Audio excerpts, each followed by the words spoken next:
Miami 2024 was your first WTA 500. What happens when a 20-year-old tennis player from the Philippines wakes up to find herself at the center of a $1.6 billion scandal she never asked for?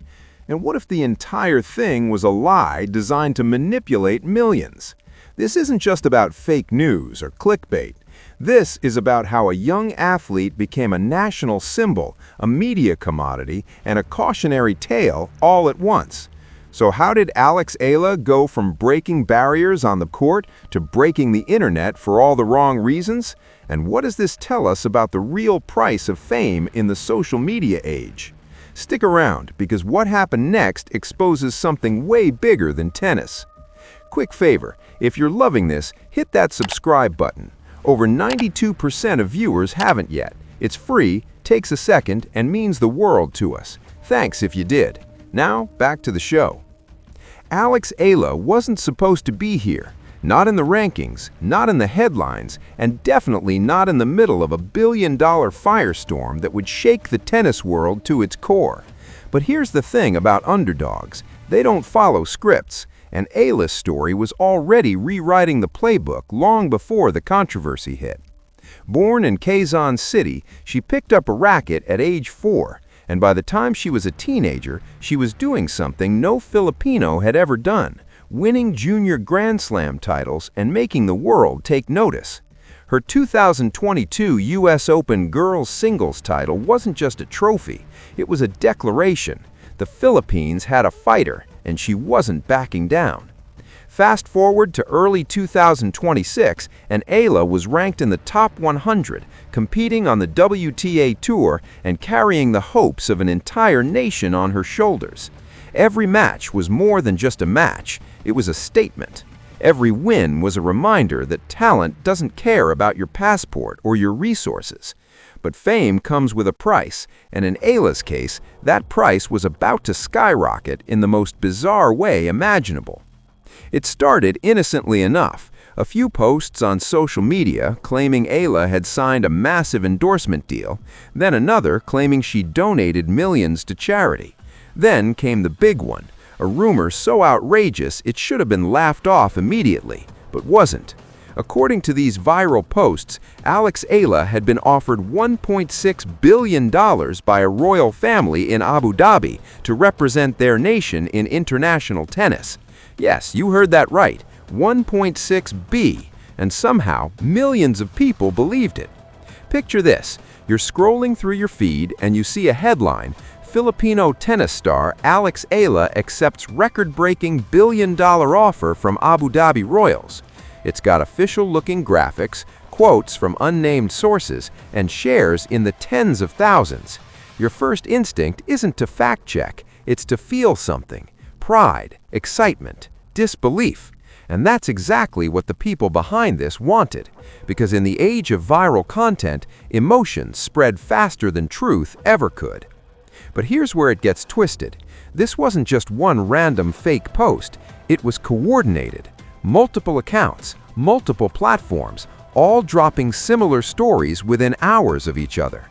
Some claimed she'd signed with luxury brands, others said she was funding schools across the Philippines. A few even threw in claims about her being courted by European tennis federations. It was a full-blown disinformation blitz, and AlexEala was the target. The worst part? It worked. Within 48 hours, the stories had gone global. News outlets in Southeast Asia picked it up, sports blogs ran with it, fan pages turned it into celebration posts, and AlexEala, the actual human being at the center of it all, was left watching her own life being rewritten in real time by people she'd never met. Now you might be wondering, why AlexEala? Why not a bigger name? Someone with more reach, more controversy, more tabloid value. And that's the genius of it, or the cruelty, depending on how you look at it.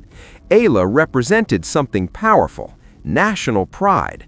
She was the first Filipino to break into the upper ranks of professional tennis, a sport historically dominated by Europe, North America, and a handful of other wealthy nations.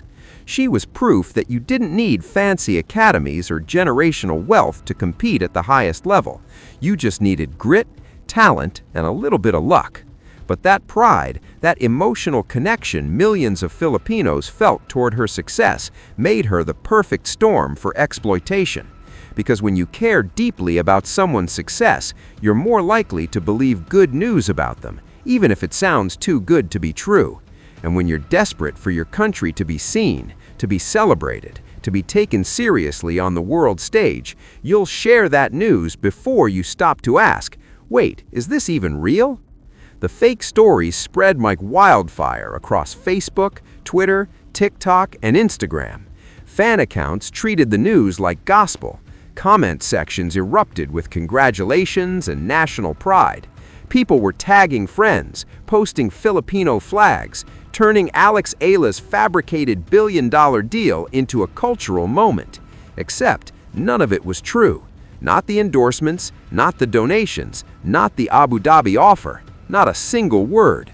But by the time anyone thought to verify, the damage was done. The narrative had already taken root. And here's the uncomfortable truth. Some people didn't want it to be fake. They wanted the story to be real so badly that they defended it even after evidence started surfacing that it was all fabricated, because admitting it was fake meant admitting they'd been fooled, and nobody likes that feeling. So how did AlexEala respond? She could have gone on a Twitter rant. She could have called out every fake account, every misleading headline, every person who spread the lies without thinking twice. But she didn't. Instead, she did something much harder. She stayed quiet, not out of fear, but out of focus. In a brief statement posted through her official channels, Eala addressed the rumors calmly and clearly. She thanked her supporters for their love and enthusiasm, but firmly stated that the reports were false. She urged fans to verify information before sharing it, and reminded everyone that her priority was her tennis, not tabloid drama. No anger, no blame, just clarity. And somehow that made the whole thing even more heartbreaking, because here was a 20-year-old athlete at the peak of her career having to waste energy debunking lies instead of preparing for her next match. But Eala's response, mature as it was, didn't stop the storm. If anything, it revealed just how deep the problem went. Because the issue wasn't just fake news, it was the infrastructure that allowed fake news to thrive. Social media platforms that prioritize engagement over accuracy, algorithms that reward sensational content, and a global audience trained to react first and think later. The AlexEala scandal wasn't an isolated incident. It was a symptom of a much larger disease, and it exposed uncomfortable truths about how we consume sports, how we celebrate athletes, and how quickly we turn real people into symbols without their consent. Let's talk about what this scandal really revealed. First, it showed how vulnerable emerging athletes are, especially women, especially athletes of color, and especially those from countries without massive sports infrastructure. AlexEala didn't have a billion-dollar PR team monitoring every mention of her name online. She didn't have lawyers on standby, ready to file takedown notices. She had her coaches, her family, and her own two hands. And when the fake news hit, she was left to deal with it largely on her own. That's not a failure of AlexEala. That's a failure of the system. The WTA, the international tennis federations, the brands that benefit from her success. Where were they when the disinformation spread? Silence. Because addressing fake news is messy, it's complicated, and it doesn't generate sponsorship dollars. Second, the scandal revealed how commodified athletes have become, particularly young women in sports. AlexEala wasn't targeted because someone had a personal vendetta. She was targeted because she was valuable, not as a person, but as content. Her name generated clicks, her story generated engagement, and in the attention economy, engagement equals money. It doesn't matter if the story is true, it just has to be shareable. That's the game now, and athletes like Eala are the pawns. Third, it exposed the dangerous intersection of national pride and digital manipulation. The people who created these fake stories knew exactly what they were doing. They weren't just lying, they were weaponizing emotion. They understood that Filipinos around the world were hungry for representation, for validation, for proof that their country mattered on the global stage, and they exploited that hunger for clicks, for ad revenue, for influence. It's cynical, it's cruel, and it works. So where does AlexEala go from here? The controversy has quieted down, but the scars remain. Every interview she does now will include questions about the scandal. Every achievement will be tinged with the memory of the time the internet tried to turn her into something she's not. But here's the thing about AlexEala. She's been underestimated her entire life.